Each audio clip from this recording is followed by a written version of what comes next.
Hello and welcome to month 2 of our Dear Jane project. I have all the blocks done, and this month I do have more written instructions about how I pieced each one of the blocks. So we're doing a little bit more of combination of techniques. So like say for the first block, which is I'm sorry, this is the last, this is the second block, B2. What I did was I first made a pinwheel, and then I cut it to a circle, and then I appliqued it on top. So you can kind of see a little bit how there's an edge there. This is the back of my block. So I ended up piecing 2 pinwheels, drawing a circle on some interfacing, and then I turned it right side out, and then I just appliqued it on this block. So this is a combination of foundation paper piecing and applique for, this is B2. The first block, sorry I have it out of order, 1 second, is the really cute orange one. It's just, there it is. Sorry about that. Okay, so here is the month 1. So I didn't center my circles because I kind of wanted to see my little squirrely hanging out there. So it is just 4 circles that are appliqued in the middle. So this is, there's only applique for this one. And this is B2, which we just talked about. B3 is almost the exact same thing. Just make a 4 patch. Those are 3-inch squares here.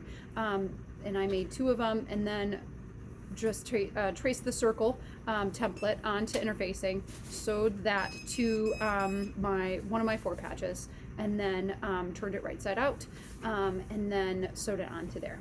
This one is super fun because I got to fussy cut the little cat and put him in the middle, and it's also amazing because it's 1 paper piece, so that saves a lot of time with that one. This one has a tremendous number of pieces. I did edit the pattern a little bit so that it eliminated a bit of this border. So mine is a little bit thicker than yours will be, but they're very, very tiny pieces, and they're all put together in order so that they'll make these squares with diamonds in it. Alternatively, if you didn't want to spend all that time paper piecing, you could just applique diamonds into the corners instead of piecing it, because that this one took a while. Okay, all right, on to the next one.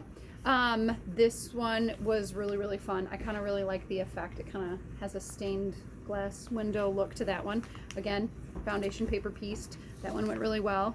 This one is just a 5.5-inch square with the applique on it. I did fusible on this one, so no turning at all. And so it's just the 4 melons that will make a circle, and these little diamonds that are put on the fold.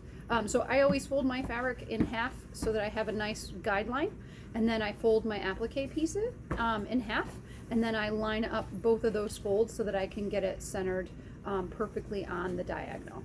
So that's how I do those. Next one, we have a combination. I accidentally made this in blue. So FYI, when you guys are doing this, please use your aqua and not your blue, because I have 3 blocks, 3 blue ones and 1 aqua one instead of 2 aqua and 2 blue.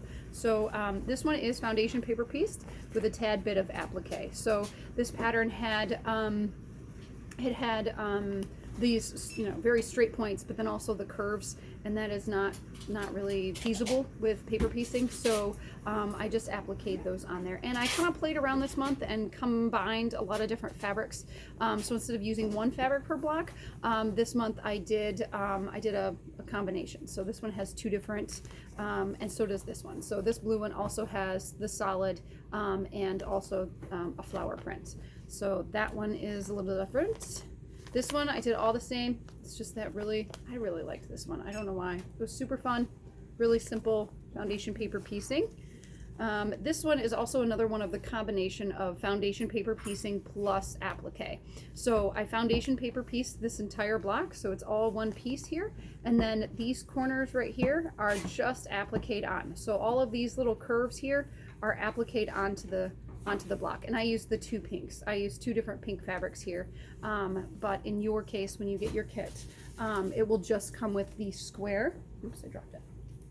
It will just come with the square to make this block right here. So I used my stash of Zuma, and this block will be what you will use to make this one here. So I just have the 5 pieces that I applique on the top. And that is just, I just use the template, 5.5-inch square, fold it so that you can get all of your correct alignment of your applique pieces. And that's how you do that one. And then finally, another Zuma fabric that I found in my stash. Super fast, super easy paper piecing project. So when you get your kit, you will get 3 6-inch squares. So these ones are for your applique blocks. And then you will get your strips of fabric to make all of the other blocks, which is definitely plenty of fabric. You should be able to do all of the blocks. You should probably be able to do it twice. So we have the striped fabric, we have some wildflower, we have the really pretty pink rainbows, we have another stripe, mineral, some hexie, and a solid. So this one is for our aqua because it matched Alice really nicely. Let me show you that one real quick. So we tried to pair these up so they would have very similar tones.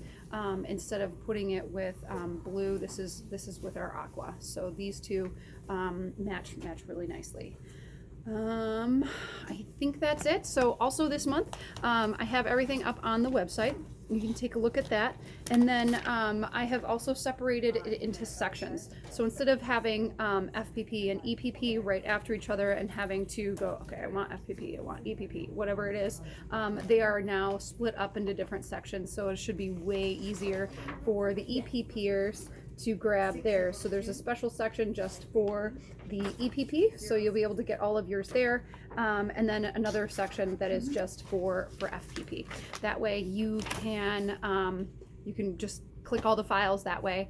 I will upload pictures of all of my blocks. I will upload those tonight. They are not up right now, but I will have those all up really shortly. Thank you for sewing along, and we'll see you next month.